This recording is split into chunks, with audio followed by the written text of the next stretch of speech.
Ladies and gents, students, thanks for joining us. I'm here with a special guest today. This is Dr. Kelly Elkins coming from Towson University out in Maryland. So first of all, Dr. Elkins, thank you so much for your time and being here today.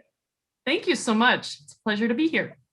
We are super excited. We got in touch through another forensic scientist, and through there, you were saying how you are involved with some really cool and interesting stuff in the world of forensics. But first of all, Dr. Elkins, could you just tell us a little bit about yourself, your job in that? And then I'd love to eventually dive into kind of what do you do on the daily in that? But anywhere you want to go from there, we'd love to just start learning about you. Great, yeah. So I am a professor of chemistry at Towson University. If you want to know where I started, I was interested in science in middle school, and I took biology and chemistry and physics like many high schoolers do in high school. We like that. That gives me a job. I like that. Right. And I was pretty good at biology, and chemistry and physics were hard, and I didn't do so well. So when I went to college, I decided I would study in biology. So I chose a biology major. The curriculum included the fact that you have to take chemistry. And I hadn't done so well in chemistry in high school, so that was pretty scary.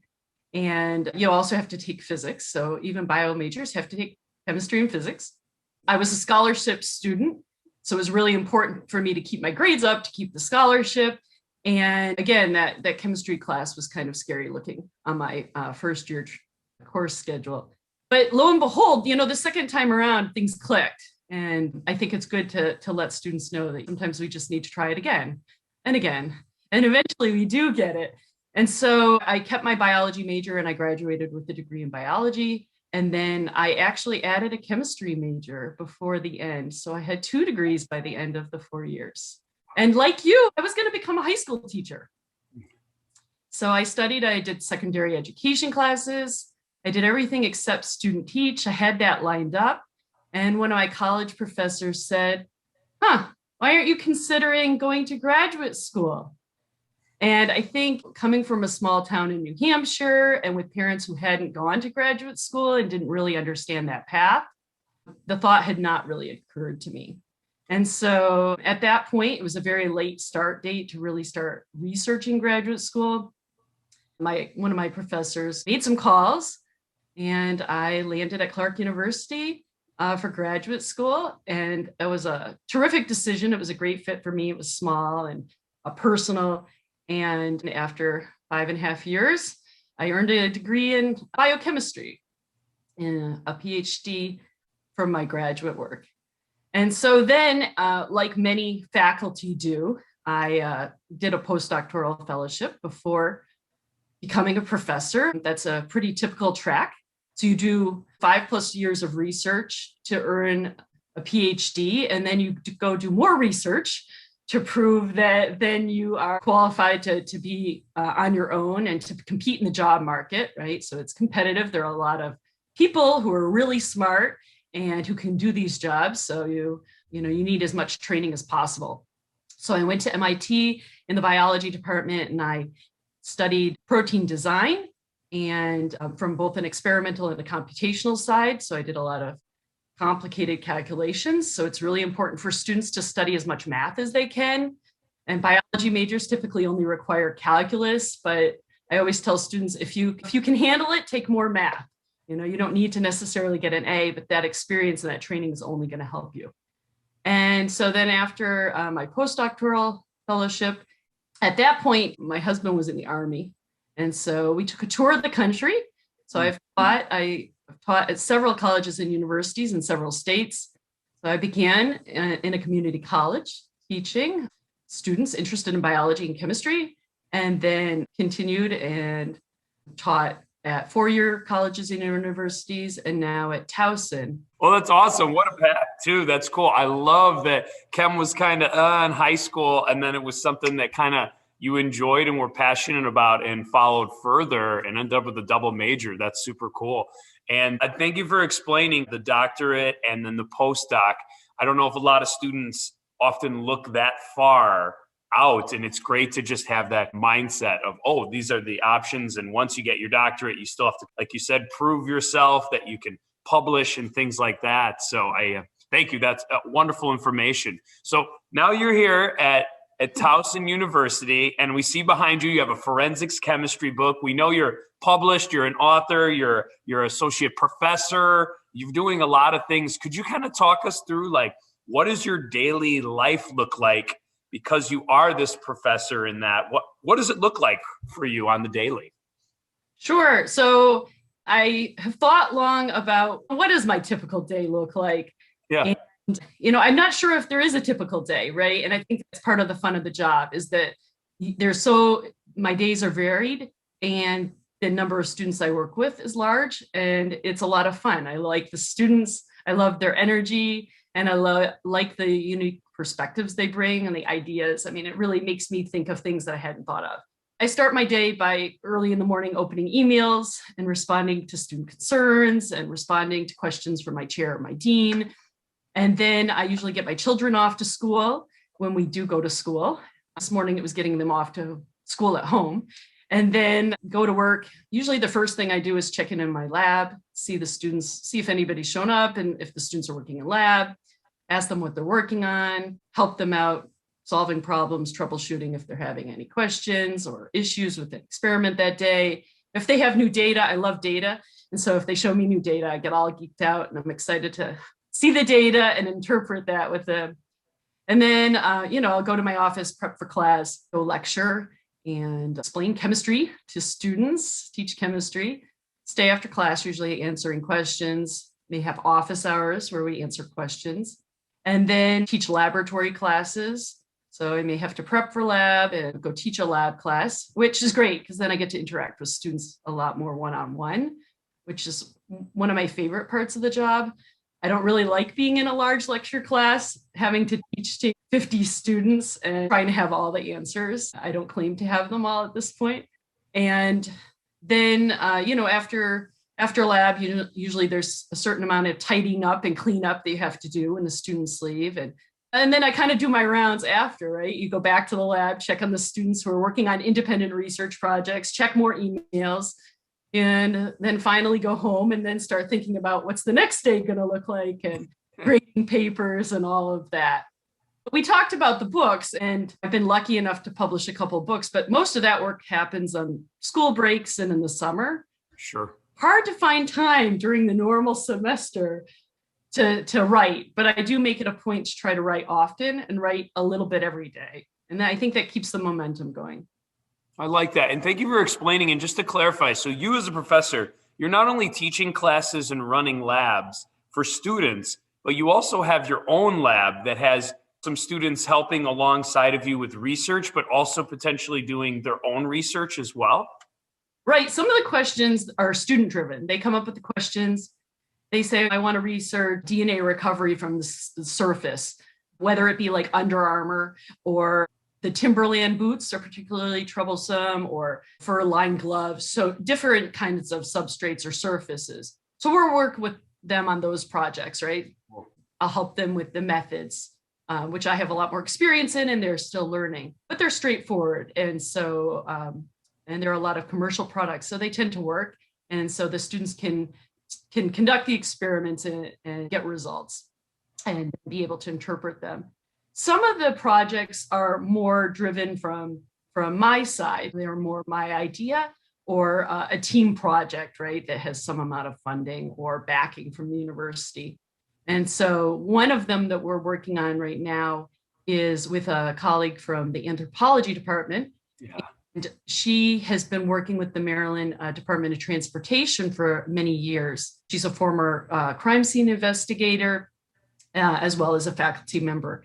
And so she gets called in on cold cases to help the law enforcement because she has these relationships from her past work to interpret whether bones that are recovered from sites are human or not human.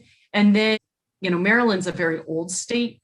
So, and yet we're still building. We're building everywhere. We're in the suburbs of Washington, D.C. We're just outside of Baltimore, our area. And so there's it's an attractive place to live and work. And so the builders are constantly making new apartment buildings and townhouses and houses, right? People have to live somewhere. And there are new roads associated with that as well. And so in excavating and building, occasionally excavators happen upon old graves that were unmarked and human remains. And so then my colleague gets called in to help analyze and identify those. And from an anthropology point of view, she can do things like estimate age and estimate sex and estimate whether there were injuries or if they died of disease. And so she can do a lot of things just by looking at the bones. We've gotten involved more recently because we're able to do some really advanced DNA work using next generation sequencing. So we can do a lot more fragments of DNA than's typically been analyzed for forensic purposes. And we're able to now, with the techniques we're using, not only also determine the sex, which complements her work, right? We can determine if we are getting the same answer, right? But we can also determine an estimation of phenotype, like what eye color or skin tone or hair color the person had, and their ancestry, so their biogeographical ancestry. Are they probably from Europe, European, or of African ancestry or Asian ancestry? And so that's pretty exciting, right? Because she can't tell all of that necessarily from just looking at the bones. And sometimes if you have a full skeleton, she can do a lot more with that than if she has, say, a single tooth. And yet using that single tooth, we can extract DNA and be able to get all this information. So we look at it as complementary, right? Sometimes the samples she can do quite a lot with, and for whatever reason, our DNA profile is subpar. And other times we get a great profile, we can add substantially to what she's able to tell. Wow, what a cool thing then. So you're interacting with other areas or departments like anthropology and that. And so using these DNA strategies for extraction, you can tell a lot more and just support the overall information to understand that situation where that body, who that potentially was in that. Right. Wow. That's part of the question, right? Is who were these people? Yeah. Right? So she's looking at other artifacts too, right? If there were pipes or glassware, home materials that people would use to live and work. We're really interested in human identification, and that's what has been our focus. But we are interested in being able to understand what were the relationships between the people. Were all the individuals, if there's a child and then some adults, was the child related to the adults? And of what background? And if there were injuries or disease, which ethnicity were those people? And trying to understand the structures of the people buried together and who were the people, what was the relationship? Wow. We all hear about DNA, but when you get to see like the value and the uses that it can bring is really cool and incredible. So if you don't mind, I guess my next question would be, if we do have students who are interested in the world of forensics or really are digging the chemistry and the biology in school and that, and may want to eventually dabble in this world of DNA and that, what's a good suggestion or pathway to get there? Is it a major in biochemistry? Is it a major in biology and then doing a graduate school? Or could you just kind of walk us through what might help them set up for success if they're interested going towards that field in forensics? Yeah, sure. So I think it depends on what level they want to start working at. There are entry points at any level, whether you're a technician and you're assisting in the lab, or you're a scientist, or you're a project manager. So I think you can enter at various levels, and obviously those take different levels of education. But this is a lifelong journey, and not everything has to happen immediately. So it's good to just get started. The forensic field is interested in hiring scientists. So the students should major in a science, a STEM major, right? So chemistry, biology, physics, and also it could be a subfield like microbiology or genetics. So that would be the first thing. There are also forensic science degrees across the country now. There have been some for over 30 years, but they're popping up more and more. And students should just carefully evaluate those and make sure that they're found foundationally in a science area. So many of those degrees are out of a chemistry department or out of a biology department, And so has usually those curricula have a deep underpinning in natural sciences. And so that's what the student should look for. If the forensic science program is out of criminal justice, it may not be the right fit to work in the lab or to start, as a crime scene technician, because they are looking for scientists to understand what the capabilities of the lab are, what the lab can do. So when they're evaluating and collecting evidence, then they're going to be able to send the best representative samples to the lab and collect them and process them to give the lab the best shot at getting a profile or a determination, right, of the chemical composition. Oh, that's great advice too. I never thought about that. There's kind of different pathways to get involved with it. And you're right, that would require different training and different levels of understanding. So yeah, thank you. That clarified that quite a bit. Many students will get a bachelor's degree, Mm-hmm. and there's an opportunity, of course, to go to graduate school, and they can pursue, for example, a Master of Science in Forensic Science, or a degree again in genetics or chemistry. Analytical chemistry is also quite useful. And those are typically essential to become, say, a technical lead or a manager, right, of a sub area in the lab. And many of the lab directors even have PhDs. So that can be another path as well. Certainly the faculty at US colleges and universities primarily have PhDs. And so if they're interested in going the route I did, then they will need to eventually go to graduate school and complete a doctorate. But you can even do that while working. I have some friends and colleagues that have done that while working, and work full time and do this on the side. It might take 9-10 years, but again, if your goal is to get that, you just got to keep with it slowly. It's certainly easier, I think, to do this right after college, before you have a lot of financial commitments and family commitments, where you can put all your time and energy into studying and being immersed in the lab. But that doesn't mean there's not another path. So yeah, they should definitely focus on the science. Of course, an MBA is quite useful if they want to manage, and that can be another path as well. Thank you. That was all great, just ideas. And I love when students can kind of see the different paths they can take and what works with them. And like you said, there is flexibility. Some of us, it's going to take longer and you need to work right away. Some of us, we can do it all at once. So the options are there. I like that. So thank you for pointing that out. Do you have any big goals or that you're hoping to tackle in the future, that with your lab, or that any big questions that you haven't gotten to hammer out yet, but you'd like to? I know that's probably a huge question to ask. And then also just any tips or suggestions about life, work, education, anything at all for the students that you'd just like to share. Sure. So, the area that I've gotten into working with the anthropologists, we only got into this a couple of years ago. And so that's really exciting. I've been writing books for, it's been about 10 years now. And that all started, I never set out to be a writer. I'm an avid reader. I love to read, and I always loved mysteries as a kid. I went to publish a curriculum paper when I was early in my tenure of being a professor. And the reviewers asked, well, then we need all the supplementary materials, right? So you have this curriculum paper, but what about all those labs that you're describing? And I thought, well, geez, that's a lot of material, a whole semester's worth of labs. So then I set out to find a publisher for those labs to be able to get this curriculum paper published. So that started like a 2-year journey.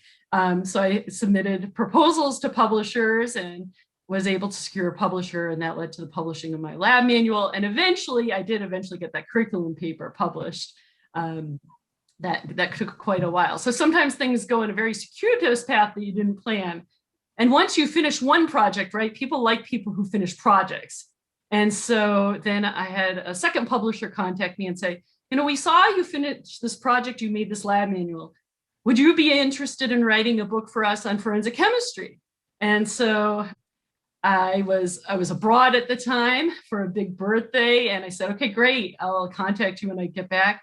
We had a great conversation, and that led to that project for a few years. Wow. Then I started teaching this new class on next generation sequencing for forensics and DNA applications. We've got a new undergrad and grad class on that we put through the curriculum. And I reached out to my publisher and I said, would you want a book on this? They said, oh, yeah, we do. So we just finished that. I submitted it in January. I co-wrote it with my colleague that we've been working with this for the last couple of years. And so that's forthcoming, as well as I'm now the editor of a new series on counterfeit drugs. And so I've got a volume that I'm working on with a bunch of authors. It's going to be a fabulous book. And I'm surveying crime labs across the country on their trends. Right now, I'm collecting data. I'm going to write that up as a chapter for the book. And then separately, I've been working a lot with my national society, the American Chemistry Society, which you be a member as well. And so I'm very involved in volunteering for them, helping with programming for national meetings. But one of my efforts is on the ethics committee. So I'm a member of the Committee on Ethics. And one of the long-serving members and a former colleague and I are editing a book on ethics and in international ethics for chemistry. And so we're working on that again this semester. So those are new projects. I haven't been an editor before, but I figured that I can learn. And I think that that's the thing, right, that I love about this job. I get to constantly learn. I'm constantly tackling new projects and ideas, and I get to reach out and be involved with working with great scientists and learn from them. And yeah, so it's really, it's really great. And I think, for the students, once you prove that you can learn, there are a lot of opportunities that opened up. I was a biology major and a chemistry major, and certainly I got great academic training on those. My family says I shouldn't advertise this, but I never took a class in forensics, right? I never took a class in forensic chemistry. They didn't offer it at my university or my college. And so, all of this you learn on the job, and if you keep reading and researching and working with people, you can gain a lot of expertise and even become an expert in the field.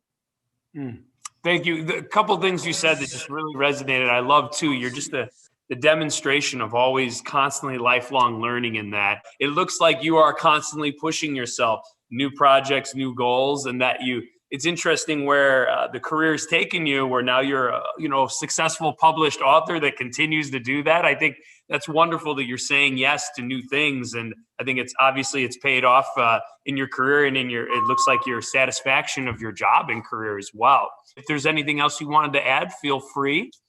Yeah, I think for students, just tell them that reach out, talk to us, talk to their teachers, talk to their professors. We have office hours, come. We're really here for you.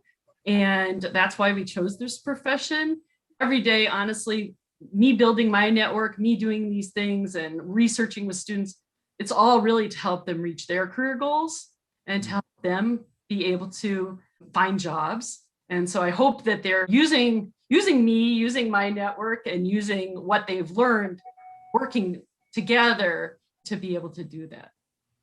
Well said. Dr. Elkins, this has been wonderful. You took us through your jam-packed days, but really, yeah, I can't imagine it would be hard to ever get bored with that job when it's always changing like that. You have so many different avenues going on, but that they all relate to each other. So I think it's fascinating. I just think it's opened up a lot of ideas for potential different careers, interests, whether in the university or in the lab or through the police force and crime scene investigations and that, working for a county. So this has really shed a lot of light. So we appreciate your knowledge and just your time today. So thank you so much, Dr. Elkins.